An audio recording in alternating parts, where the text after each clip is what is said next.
Could you please state your name and spell it for me? Peggy Wilson, Peggywilson. And can you tell me where you work and what your job title is?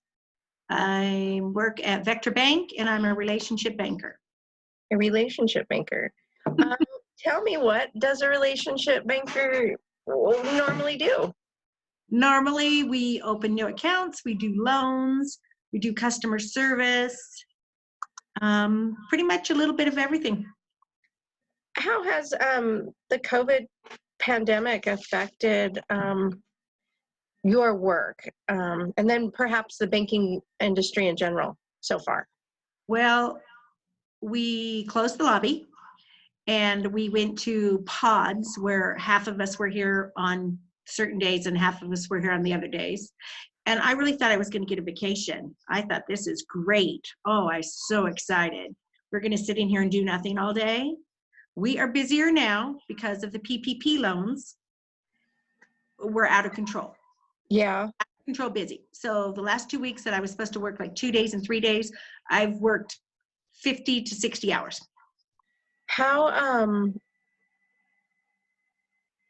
tell me about the PPE loans. Wasn't there like a first round and this is a second round? I don't really understand any of all that. Okay, so the loan was meant to keep employees working. So you would show us what you paid employees in 2019 or 4 quarters. So you could go the second, third, and fourth of 2019 and the first quarter of 2020 if you wanted, or all of 19. It was to pay your employees for 2 months. And we took what you paid your employees, we divided it by 12, times it by 2.5, and that's what you could apply for. Mm-hmm. If you used 75% of what we gave you to pay employees, that part should be forgiven. That 75% part? That you don't have to pay it back. You can use the money to pay your mortgage, your not your personal mortgage, your building rent, your utilities, your different things to keep your business going, and then you would pay that back at 1% interest rate. At 1%? Uh-huh. Holy cow. Were you guys involved in the first go around of the PPE? Yes, Vectra in Colorado. Vectra was number 3 in funding those, which was pretty amazing. Yeah. Now we're on the second go round. Pretty much got all our loans finally through and still taking applications. Wow. And so do you have to have a banking relationship with Vector Bank in order to qualify, or in order to, so you can come on and be a new account? Yes. Yep. You just had to open the account. Some banks weren't taking new customers. They were only doing it for their own customers. Yeah. Some banks are no longer taking applications, I hear, and we are still taking applications. Why would a bank choose not to continue to take applications if there's still money available? I don't know. It's a lot of work. Is it? Is it a lot of work?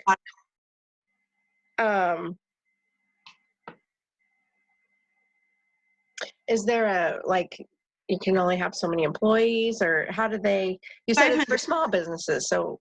Under 500 employees. Any employee you pay over 100,000, you cap off at 100,000. Okay. You can also, the first round, it was people with employees got to go first, because the whole point was putting employees back to work. Yeah. Then the second go around, if you were self-employed, then you could apply. Oh, really? I see. I didn't know that. Yep. So if you were a sole proprietor, or you could apply for yourself. Yep, you apply for yourself. But that's where those sole proprietors, that they never want to show how much money they make because they don't want to pay taxes. Mm-hmm. That came back to bite them. Yeah, I bet. We had people call and they wanted to I said, okay, look at your Schedule C and tell me how much you made last year. Well, I took a loss. We don't get to apply. That's too bad. Well, is it really? I don't know. I guess it depends on how you look at it. Who it is. Yeah. I've done loans for a long time. I know exactly how to look at it.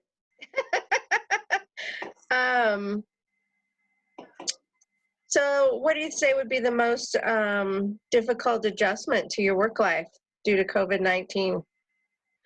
The stress of the people who applied in the first round who didn't get it. Oh, really? Can they apply again? No, they didn't reapply. We just sent it again in the second round. Say that again.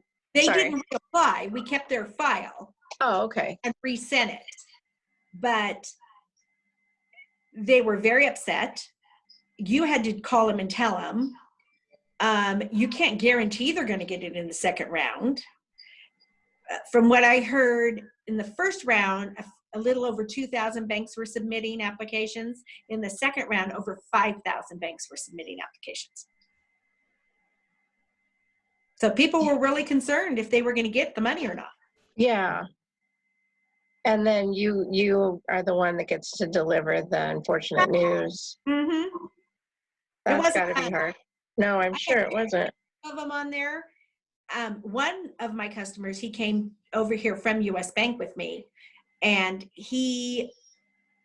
I said, if he doesn't get it, I'm walking. I can't deal with this stress anymore. I can't. I'm so sorry. I'm telling you, your banking is, yeah, it's not fun.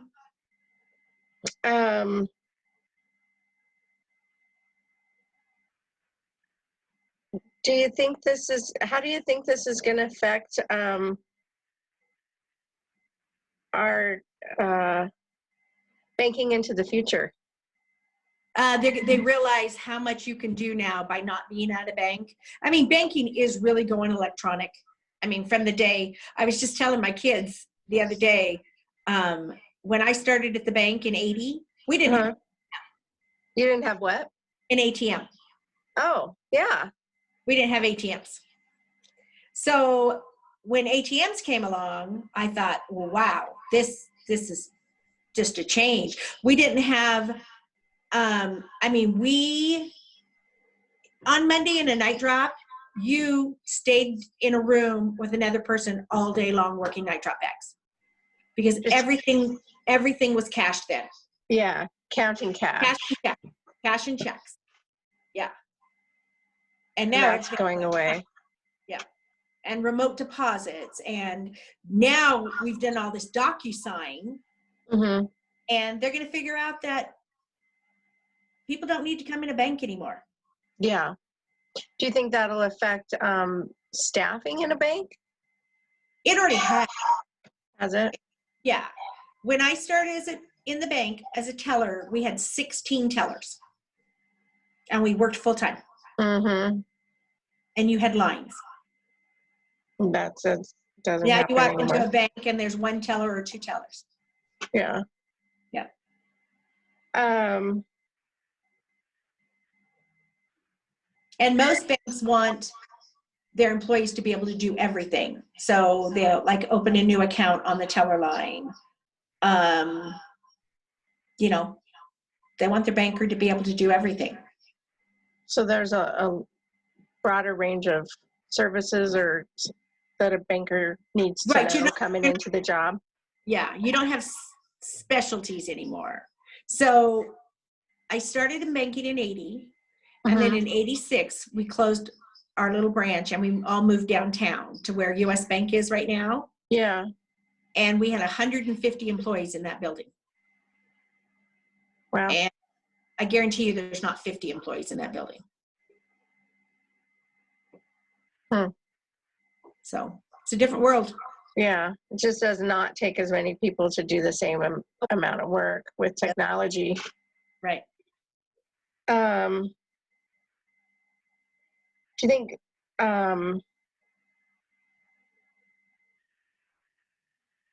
So the PPE money, is it getting distributed like first come, first serve? So if other banks beat you out, or?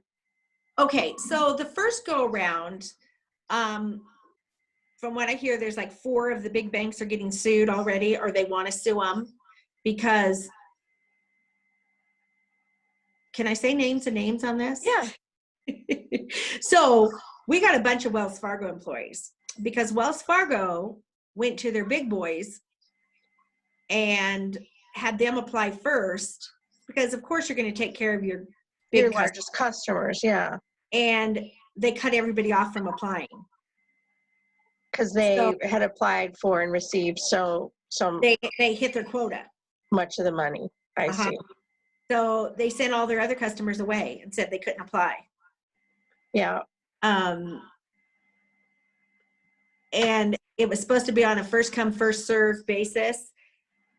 I don't think it really happened that way. Hopefully everybody's been funded now that applied, so there won't be lawsuits, because you can't really sue if you got your money. I guess you could, and it's America and we like to sue for everything. Well, it was emotional. It was an emotional threat. So yeah.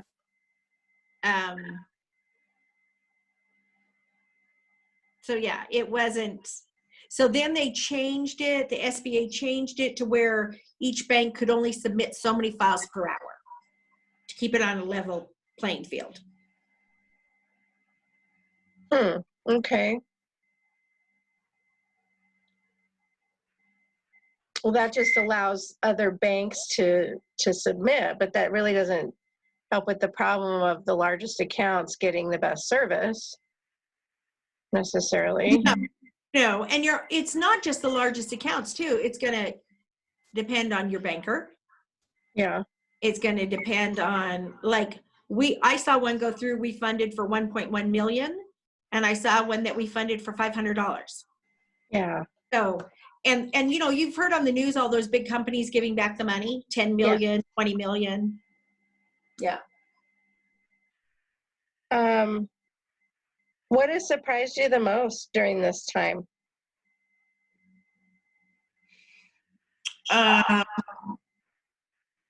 Surprised me the most.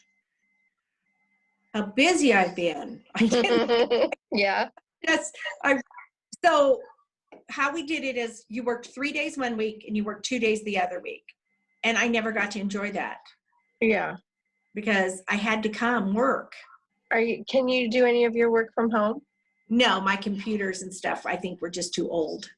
I wasn't able to be set up at home. Some people at home, but I wasn't able to.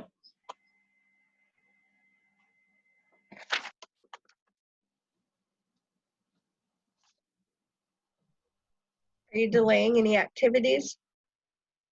Or do you have any trips planned, or? Well, we were going to go to California in June, because now Amari doesn't start football till July.